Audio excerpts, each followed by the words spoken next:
I'm Irish and I was raised Catholic, so all sex is awkward for me. So. Okay, this story is in 3 parts. First part's going to be like, oh, that was nice. And the middle part's like, that's the worst thing I've ever heard. And then the end is kind of like, I don't believe a word of that. First part, I lost my virginity to an older lady when I was just gone 18. She was American. She was working in Ireland during the summer. She worked on a holiday camp, and me and 2 friends of mine had rented a house in this holiday camp down the south of Ireland, so she worked at the bar. I just turned 18, I recently joined the Army Reserves, so I had money, so this was my first vacation I paid for myself, that my parents weren't involved in, you know. The holiday camp itself was kind of like it had like go-karting, it had like rock climbing, it had water parks, all indoors because of the Irish weather. Mostly it was filled with like middle-class couples getting drunk at the bar while their kids trying to kill themselves in the swimming pool. And me and my 2 friends getting really drunk. So I met, her name was, gotta give her a fake name because it's recorded, Jenny. So I met Jenny on the last night. And Jenny was awesome. She's very beautiful. She's older than I was. She had beautiful big brown eyes. She had kind of dark skin. It was kind of rare for Ireland at that time. She's just really awesome. You know, she was tall and she was American. I'll be honest. She had a big smile. She was very happy. And everything was awesome and she was funny. She had 3 things that I realized attracted me to a woman, which I only realized many, many years later. Which is why my ex-girlfriends never really kind of looked alike. It was like she's smarter than I was.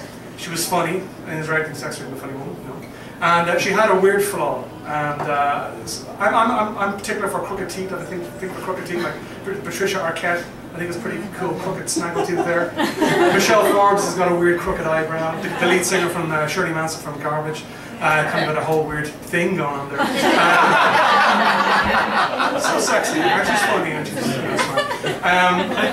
Jenny had a big mole on her cheek. Her beautiful face, but had a big mole on it, and that just done it for me. That was it.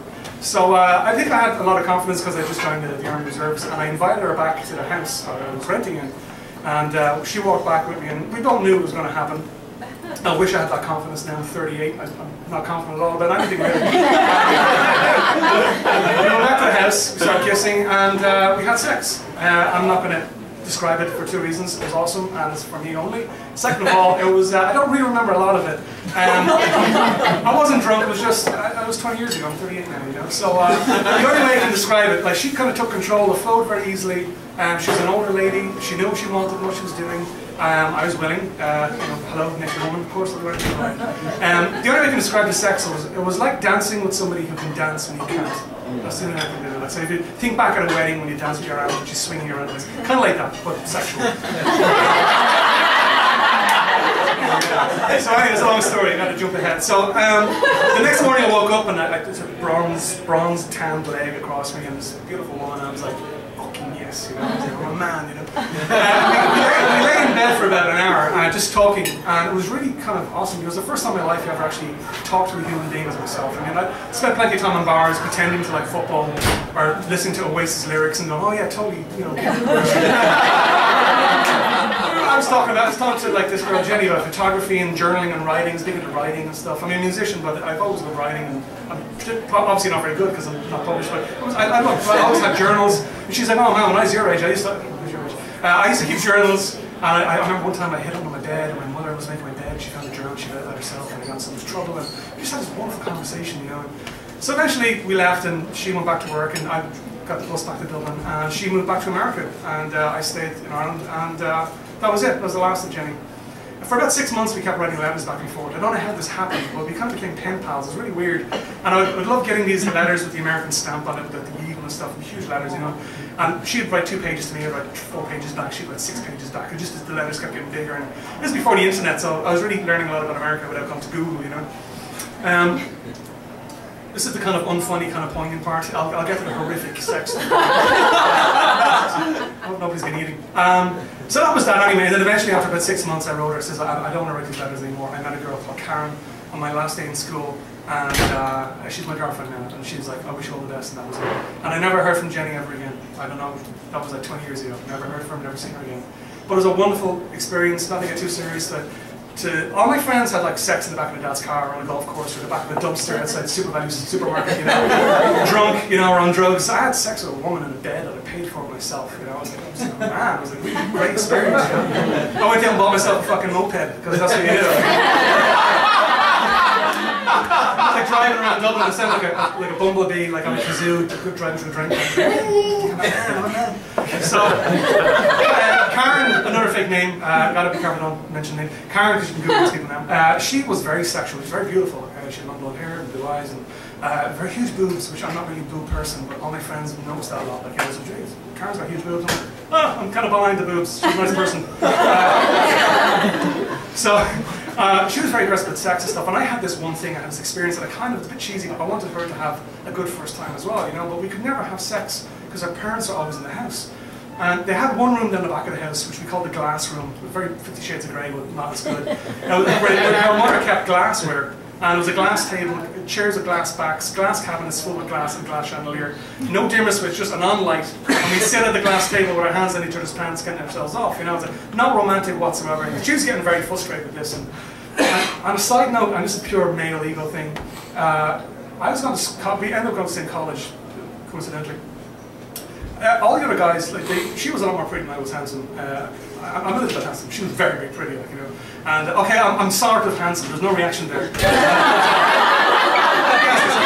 me something. I was just like, I see blackness here. Horror, you guys. So I jump ahead. And basically, all the guys are coming to school with these kind of cars, you know. And my head is like, so my sexual experience, my first like that I could give her was like that was the only currency I had. Like, was my ace up my sleeve. So eventually she was starting to get really kind of tired of this, and I didn't want to roll in the hay with her, go down to the beach or whatever, and so just we'll wait till we have a free house and we'll have sex in the bed, because once you have good sex, you don't really want any other sex really. And we're almost at breaking point, and her parents, her whole family disappeared. They all moved to Malaysia. Weird story, her father got a job over there, and Karen stayed back in the house to look after the house. The family hadn't even left Irish airspace, and I was in the driveway getting off my motorcycle, moped, whatever. And I was like, okay. Alright, this is what's going to happen. We're going to go to a restaurant, we're going to have some dinner, we're going to go to the pub. Because I was 18 and I was anyway. We're going to the pub, we're going to have a few beers, then we'll go to the liquor store, get liquored up and come back, and then we'll have sex in her parents' bed. She's like, she didn't want to have sex in her parents' bed. But I wanted to have sex in her parents' bed. This is why, particularly in mother's bed, because mother sexually assaulted me, and this is how it happened. I was on vacation with the family, in a cabin on the beach, and I was in a cabin on her own, and her mother always kind of stared at me for a few seconds too long. You know, she's always drinking G&T, smoking shit. As college, Colin. It just answered the question 10 seconds ago. So, I'm very pale even for an Irish person. 3 things that get me sunburnt: lightning, flash photography, opening a fridge, and burns. Very pale. So she insisted on rubbing sun cream on me, and she insisted on bringing me to the bedroom in this little cabin and rubbing sun cream on me. And she'd done that. She was drunk and she was rubbing sun cream. I take a factor 50, as you can probably tell, so it was like toothpaste, and she's massaging it. She's mostly concerned about this area, getting sunburns. And the only reason why I stopped, it was the most awkward, like, fucking 5 minutes of my life. And women deal with this shit every day, like, you know. But for me, it's like a woman touching me. You know, I didn't ask for this. Terribly. We heard footprints coming up, noise of steps, thank you, coming up the gravel beach, and you're getting half credit for this story, thank you. I just stopped and that was it. So, you know, kind of mainly I want to kind of get back at her mother as well. So it was 90% sex, 10% revenge. So we went into our parents' bedroom, we lit candles, put some music on, had some drinks, I pulled a cushion out of the cover, put it on the lamp, nice smooth setting, and we proceeded to have sex. I think it was fine. I kind of think I knew what I was doing. She seemed to be okay about it. And then about, you know, God, it must have been about 25 minutes in or something. No. I was about, you know, just very quickly into the situation. I felt something snap in my body. And it's a weird kind of sensation. I started to feel like my energy going, and my blood pressure was dropping, and I kind of tensed up like this, you know, all while trying to have sex and do the whole thing. And it's like trying to tune in a radio and fly a kite at the same time. I'm just like, and I kind of done this like this, you know, and I just felt more energy. I was like a balloon that had the air being let out of it, you know. And the colour started to go out of everything. The room started to spin, and I started to feel kind of a pain. And I looked down, and I was completely lost my erection at this point. I had to stop having sex, and I seen blood. Not like a little bit of blood. I mean, zombie apocalypse, genocidal massacre, floor of an abattoir, blood everywhere. And it was like we're having sex on a giant Japanese flag. And like, so my army training, because I was a medic in the army, I was like, don't freak out. So what I done was I just made this very manly noise, like, I felt the pain go up my penis. That took for ages, because you know, no. Pain go up my penis, up my spine, and just exploded behind my eyes, just a call for pain. And I ran to the bathroom and I said, Karen, this is me, not you. I go to the bathroom and I examine myself. And what happened was I completely severed the underside of my penis. It was like it's called a frenulum. It's a ligament. It's called a bangle string. I severed my frenular artery and I tore my foreskin.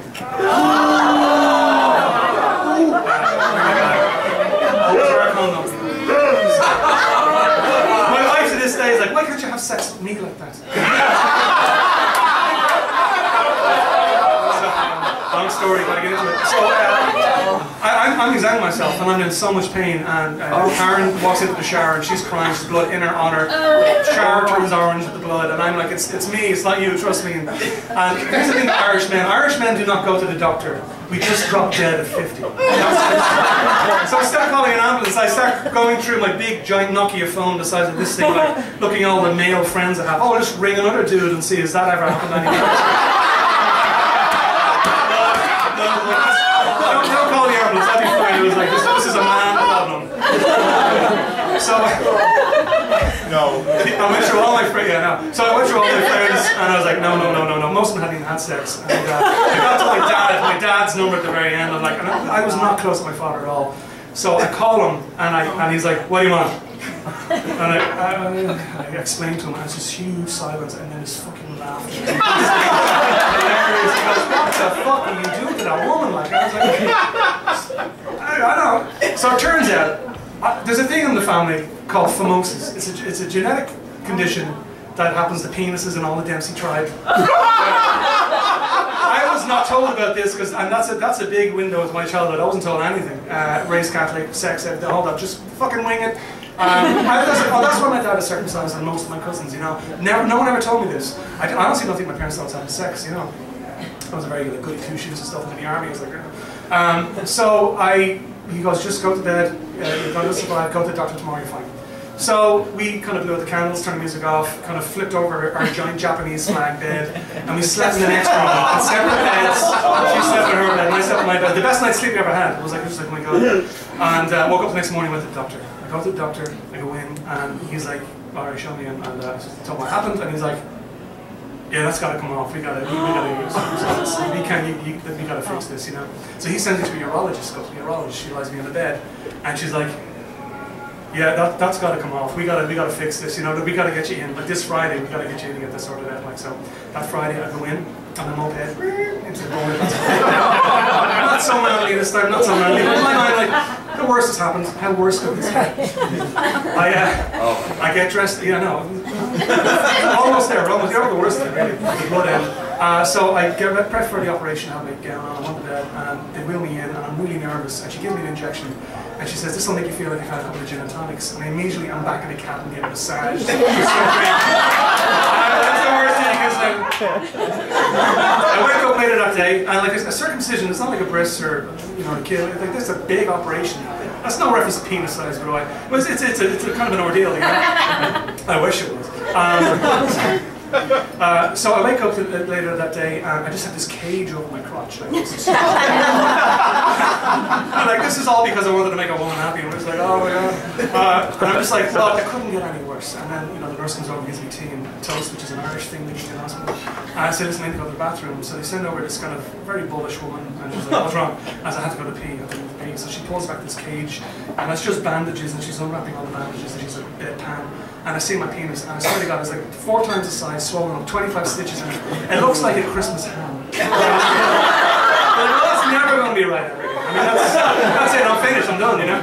So I'm going to the bathroom anyway, and I'm just like, well, this couldn't get any worse. This is it, like, this is ground zero at this point, you know? And she's wrapped me back up, and she puts the cage back on. I'm just like, I just feel like shit, you know? And I was like, what the fuck was I thinking, you know? I'm going to show a woman a good time. I'm fucking in hospital. So the nurse starts kind of laughing, and she's like, oh, she looks at my medical chart, she goes, that's a very unfortunate coincidence. I'm like, what are you talking about? She goes, the names of your doctors, like this, and I look at the bed chart, and I swear to God, this is the part you're not going to believe. My doctor, the first doctor, had a very common Irish name, Dr. Coughlin, okay? The urologist had a not so common Irish name, Dr. Little, okay? I have records to prove this. So on my chart, where they have all the information, I had Colin Dempsey, circumcision, Little Coughlin.